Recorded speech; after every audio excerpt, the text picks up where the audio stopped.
Hola, ¿qué tal? ¿Cómo les va? Hoy quiero presentarles el mito de Carmen. Mito de Carmen como símbolo de la liberación femenina. Y eso porque justamente este año estamos celebrando dos aniversarios. El 180 aniversario de cuando se publicó Carmen, una novela de Mérimée, y después, sobre todo, porque hace 150 años que se estrenó la ópera Carmen de Bizet. De eso vamos a hablar entonces, si les parece, esta noche. Y empezamos con la novela Carmen, de Prosper Mérimée, un francés, siglo XIX. Él era escritor, historiador, arqueólogo, y como era habitual en esa época este tipo de personajes, sabía griego, árabe, inglés, ruso y español. Fíjese nomás. Él estaba entusiasmado por España, sobre todo por la parte sur de España, Andalucía. Le encantaba lo que era Andalucía de original, para él exótico, diferente de lo que él estaba viviendo en Francia. Así que viajó 4 veces a Andalucía, empezando en 1845. En esa primera visita se encontró con Serafín Esteban Calderón, que era un escritor español, andaluz, que conocía muy bien, por supuesto, esa región, Andalucía, y que había escrito varias obras, y esas obras las pudo leer, sabía español, Merime, para meterse un poco en el ambiente andaluz. Pero sobre todo conoció a María Manuela Kirkpatrick, condesa de Montijo, era una andaluza, había nacido en Málaga y fue nada menos que la madre de Eugenia la emperatriz de Francia, la que se casó con Napoleón III. Y nomás para ver la importancia de este personaje, María Manuela, andaluza típica, muy simpática, muy amable, muy conocedora de las costumbres de su región. Pues bien, entablaron una amistad, se escribieron muchísimas cartas, una amistad que duró más de 30 años, y en una de esas cartas, Mérimée le cuenta que está escribiendo una historia que ella le había contado, y esa historia se llamaría Carmen. La historia en síntesis le había contado de un bravucón que de celos había asesinado a su novia. Ese era el tema principal. Nada más que él le dice Mérimée que le había dado un componente diferente. Le dice, como yo había estudiado a los gitanos durante un tiempo, he convertido a mi heroína en gitana. Quiere decir que en esa época los gitanos estaban muy al margen, vivían muy al margen de la sociedad española y europea incluso. Entonces quiso darle el carácter a esa andaluza de gitana para hacerlo todavía más exótica la novela. Finalmente la publica en 1845 en la Revue des Mondes, la revista de los dos mundos, y en síntesis es la historia de un arqueólogo francés que visita Andalucía y que se encuentra con Don José, y le cuenta, Don José, un antiguo militar, que le cuenta un poco su vida, cómo había conocido a esta mujer Carmen y que finalmente por celos la había asesinado. Es un poco, en síntesis, lo que cuenta en esa primera novela Carmen. Pues bien, lo importante aquí, aparte del personaje, esa pequeña historia, es que hace que Carmen, además de gitana, sea una cigarrera. Las cigarreras eran las mujeres que trabajaban en la Real Fábrica de Tabacos de Sevilla. Le cuenta en su novela, Mérimée, de un señor que le dice, ¿sabrá, señor, que hay de 400 a 500 mujeres empleadas en la fábrica, esta fábrica de tabacos? Son las que alían los cigarros en una gran sala, donde los hombres no entran sin un permiso del 24, que era un delegado de la municipalidad, porque cuando hace calor se aligeran de ropa, sobre todo las jóvenes. A la hora en que las obreras vuelven después de comer, muchos jóvenes van a verlas pasar y las dicen de todos los colores. Es muy interesante esto. Se imaginan que salen todas esas, bueno, jóvenes, menos jóvenes también. Hay muchos hombres esperando fuera a la salida y le dicen piropos. Piropos, como él dice, de todos los colores. Quiere decir que se imagina un andaluz diciendo un piropo a una mujer, puede haber realmente de todos los colores. Importante entonces que sea Carmen una cigarrera, porque son mujeres que dependían de un trabajo y no de su marido. La libertad absoluta, ellas podían hacer lo que quisieran con ese dinero. Y tanto que estas mujeres estaban orgullosas de su condición. Ellas se consideraban que no eran operarias, trabajadoras vulgares, sino que eran cigarreras, como un título de honor. Fueron muy importantes en Sevilla todo el tiempo que duraron hasta que ya empezó las máquinas modernas a liar los cigarros y eso fue declinando. Como ven, acá está el edificio construido en piedra de 1758 de esta extraordinaria construcción de la Real Fábrica de Tabacos, que hoy día es el rectorado de la Universidad de Sevilla. Ven ahí un óleo del sevillano Gonzalo Bilbao de 1915, que fue muy famoso y que lo tienen en Sevilla como un gran honor de representar lo que fue aquella Real Fábrica de Sevilla de tabacos. Pues bien, todos esos elementos le ayudaron a Georges Bizet, que era el nombre de artista, es un francés, por supuesto, estudió música, empezó a componer y fue 3 años a Italia para formarse un poco con los músicos italianos, toda la historia de la cultura musical italiana. Cuando regresó se encontró con el enfrentamiento, que había demasiado clásico, se proyectaba demasiado clásico en los teatros, en las óperas. ¿Y dónde está lo nuevo? Se entrevistó con varios jóvenes y vieron que no tenía mucho eco estas obras nuevas. La gente estaba acostumbrada a lo clásico, no quería más cambios. Entonces él se le ocurrió hacer una nueva ópera que fuera un poco revolucionaria, que cambiara un poco lo que estaba acostumbrado a escuchar y a ver y a apreciar la gente. Se sintió muy contento al terminarla, esta ópera de Carmen. Declaró: he escrito una obra que es toda claridad y vivacidad, llena de color y melodía. Y empezaron los ensayos y tuvo problemas desde el primer día. La orquesta tenía dificultades de orquestación, el coro no podía cantar alguna de las partes, los actores fumaban, se peleaban en escena, incluso llegaron a querer modificar partes de la ópera esta nueva porque consideraban que eran inapropiadas. A pesar de todo, se estrena el 3 de marzo de 1875 en la Ópera Cómica de París. Tampoco tuvo mucho éxito esa presentación. Los comentarios fueron en su mayoría muy negativos. Primero, la heroína. ¿Cómo era eso de que el héroe de una ópera siempre había sido un hombre? ¿Cómo que iba a ser una mujer el héroe, la heroína de esta ópera? Y además una mujer que no era una cualquiera, era una seductora amoral, como la consideraban los críticos en ese momento. Dice verdaderamente encarnación del vicio, la consideraban a Carmen. Y después criticaban mucho que todos los compañeros en escena, porque dice, presentaban a soldados, a tabaqueras, a gitanas, a bandoleros. ¿Dónde se había visto eso en una ópera clásica, en una ópera tradicional?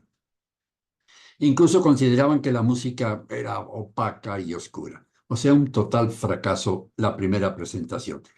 Tanto fue el fracaso que él dice: preveo un fracaso definitivo y sin remedio.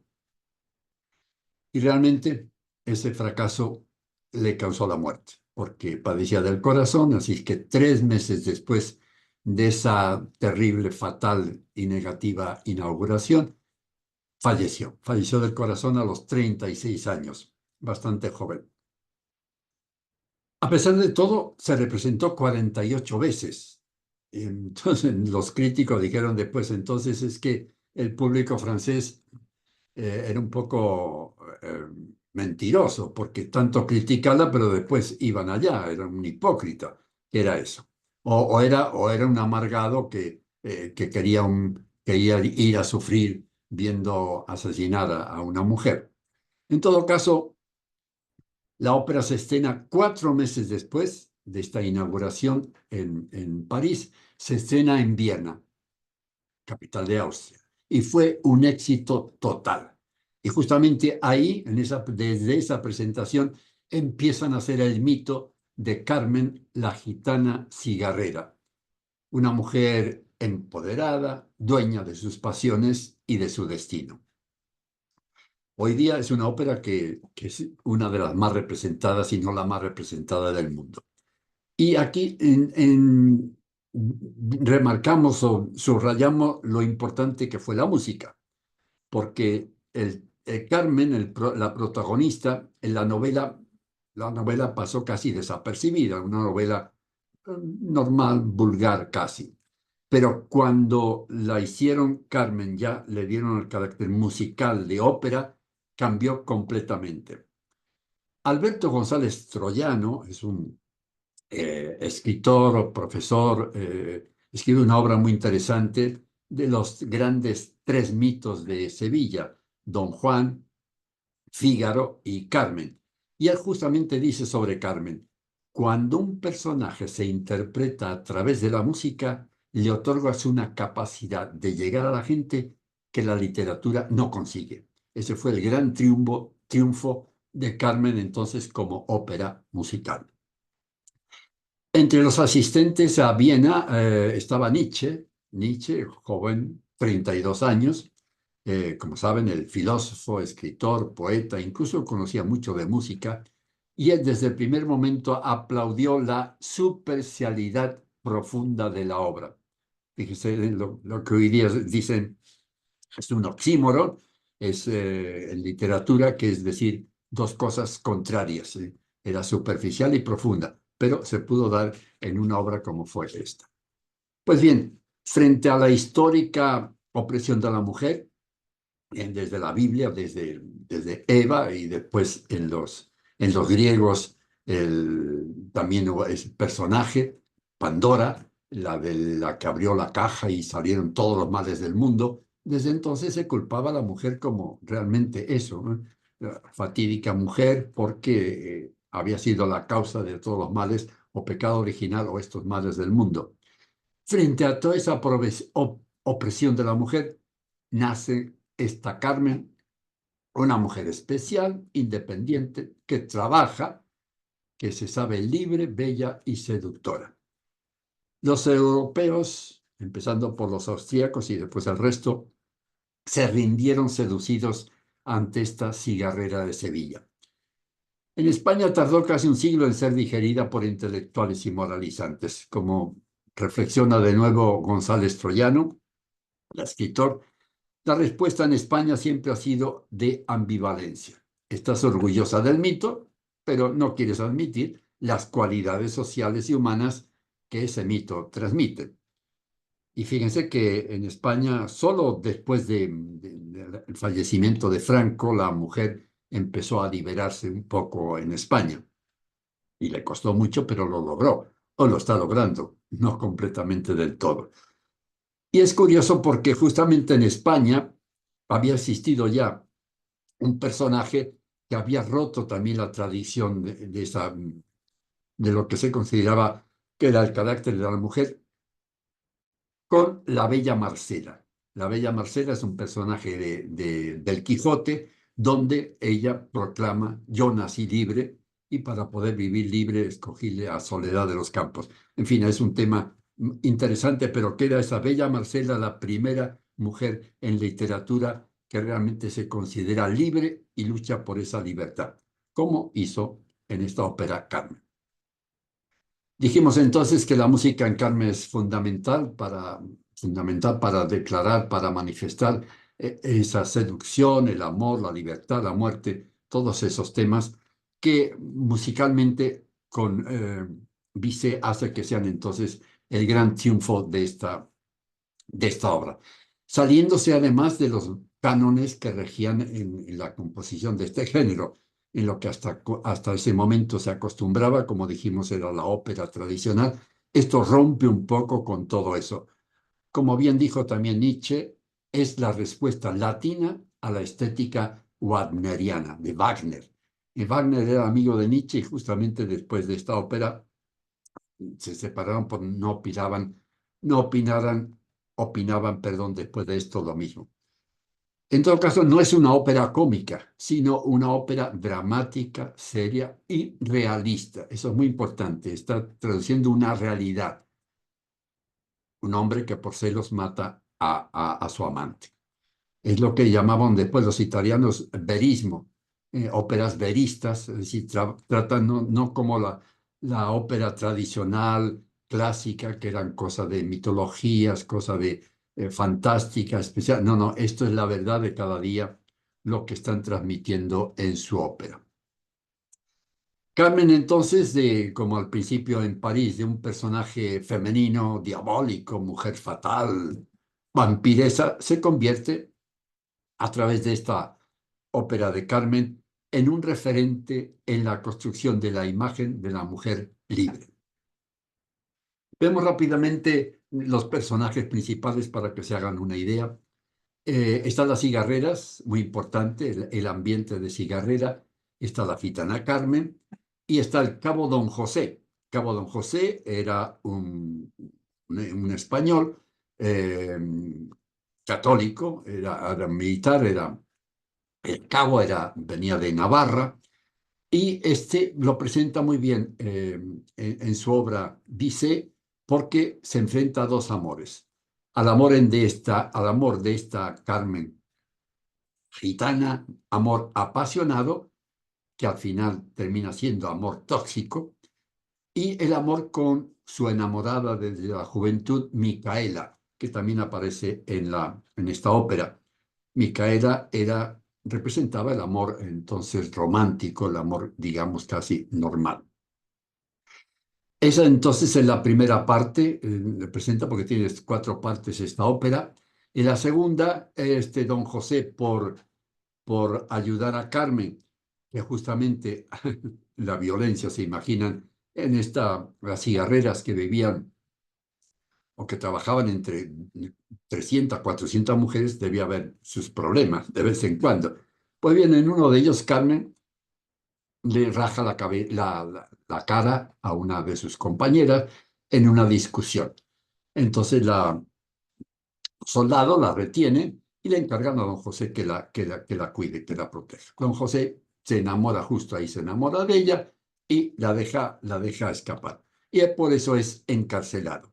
En la segunda parte, encarcelado, de cabo pasa a soldado, y cuando termina, después de un mes de haber estado en la cárcel, castigado, sale entonces, va a la taberna, donde está entonces Carmen con todos sus compañeros, todos los gitanos, están de fiesta, cantan, se ríen, bailan, y es ahí entonces donde ella le muestra su amor. Él la había protegido, así es que está completamente enamorada de él. Pero en ese momento, estando ahí con ella, suena la retreta. Quiere decir que todos los soldados tenían que regresar al, al- con el regimiento, en la retreta, al cuartel. Y entonces él le dice a ella, oye, tengo que regresar, así que te dejo. Y ese fue el momento de la ruptura. Ella, indignada, había dado su vida, su amor a este don José, y ahora resulta que él prefiere la vida militar a estar con ella. Así es que de ahí rompen. Y él está a punto de regresar al cuartel cuando aparece Zúñiga, que era su superior, que viene entonces a retener, a llevarse de nuevo a Carmen y también a él. Logran dominarlo a Zúñiga, lo dejan de un costado y se escapan todos de ahí y van a la montaña. Y ahí es donde aparece la tercera parte. Ya entonces don José ya tiene que desertar porque no podía continuar después de haber desobedecido 2 veces a sus superiores. Ahí están los contrabandistas, ahí entonces se habla del destino, echan las cartas, a varias gitanas les sale un buen futuro, a Carmen resulta que no, que le aparece siempre la muerte, varias veces la muerte. Y en ese ambiente entonces aparece también Escamilla, que era un famoso torero que había visto ya a Carmen antes y un poco le había gustado y aparece de nuevo ahí a ver, a tratar un poco de conocerla un poco mejor.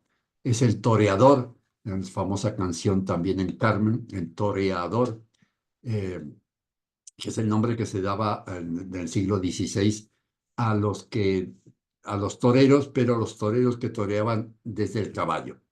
Y se queda ese nombre de toreador. Y en la última cena, ya resulta que Carmen ha rechazado a don José muchas veces, pero don José quiere insistir y va justamente cuando en la Plaza de Toros de Sevilla está entrando la gente porque va a torear Escamilla, que es el gran líder del público, el gran amante de todo el mundo lo quería como gran torero. Y mientras va entrando la gente aparece Escamilla justamente con Carmen y le dicen a Carmen, oye, anda por ahí don José, así que ándate con cuidado. Y ella dice, no, no, lo voy a enfrentar porque voy a tener miedo. Así es que Escamilla entra, ella se queda allí y lo entrevista, le dice que quiere, que ella ya no lo quiere, así es que no tiene nada que hacer ahí. Y es ahí un poco musicalmente muy interesante esa parte de ópera donde él está cantándole a ella casi cantándole, casi llorando en esa música, pidiéndole que siga con él, pero ella lo niega, no tiene nada que ver con él y él pues la asesina, la mata. Un trágico final que repite lo que ha ocurrido lamentablemente en la historia de la humanidad, de los hombres celosos, si no va a ser mía, que no sea de nadie. Ahí termina entonces Carmen, esta, esta ópera Carmen que prefirió entonces morir antes de perder su libertad. Quiero mencionar ya para terminar una de las partes más importantes, quizás la han oído muchas veces, aunque no hayan visto la ópera, que es justamente la habanera Carmen. Está basada en El Arreglito, que es de Sebastián Iradier, que es un español vasco también. Él la utilizó Bizet pensando que era una cosa popular y después pidió permiso, pidió perdón también por no haber mencionado a su autor. En todo caso, aquí hay dos pasajes muy interesantes cantados en francés. En uno de ellos dice, el amor es un pájaro rebelde. Ahí está la rebeldía, la libertad de ese pájaro que nadie lo puede enjaular, quiere la libertad. Y después en la segunda parte, también comparan otra metáfora, el amor es un niño gitano que jamás ha conocido ley alguna. De nuevo, esa libertad que es la que Carmen está proclamando para ella misma. Y termina, si tú no me amas, pues yo te amo. Y si yo te amo, ten cuidado, ¿eh? Prends garde à toi, dice en francés. Ven, ponte en guardia porque ahí voy con todo. Justamente Nietzsche, sobre esta habanera, dice que es un aria irónicamente provocativa y que evoca al Eros, el dios la diosa del amor femenina, tal y como lo concebían los antiguos. Juguetonamente seductor, este Eros, y traviesamente demoníaco. Pues bien, nada más para que piensen en la escena, estamos al final de la ópera entonces y están todos los grupos, están saliendo de la tabaquera, salen las mujeres, como habíamos dicho, les dicen de todos los colores que mencionamos antes, pues bien, empiezan cantándolo el coro de hombres, os amamos, escuchadnos hermosas. Y ellas, irónicamente, con un cigarrillo en la boca, echando humo, les dicen, el dulce amor de los amantes es puro humo. Pero entonces aparece la gran heroína, pretendida por todos, que es Carmen, aparece Carmen en escena, y es ahí entonces donde ella interpreta esta famosa habanera que si les parece vamos a escuchar para terminar. Espero que les guste y que la aprecien.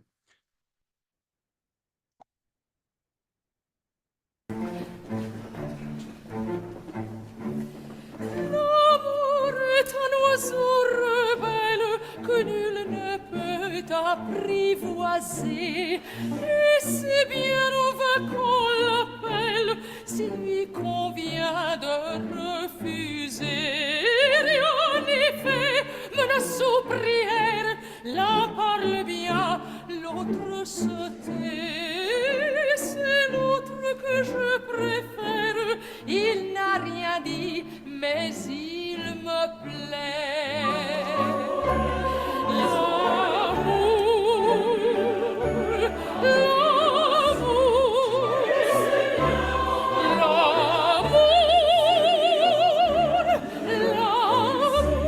L'amour est enfant de bohème, il n'a jamais connu de loi.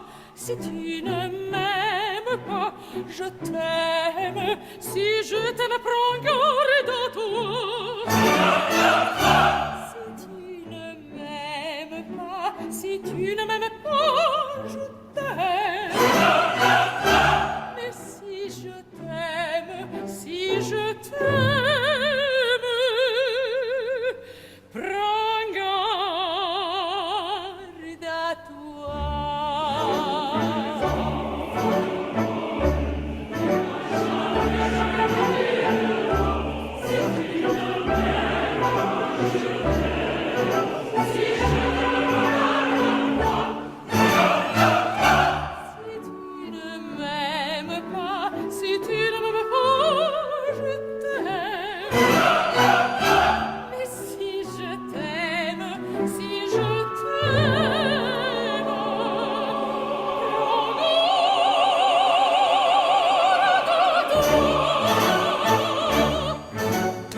Qué lindo. Espero que les haya gustado. Hasta siempre.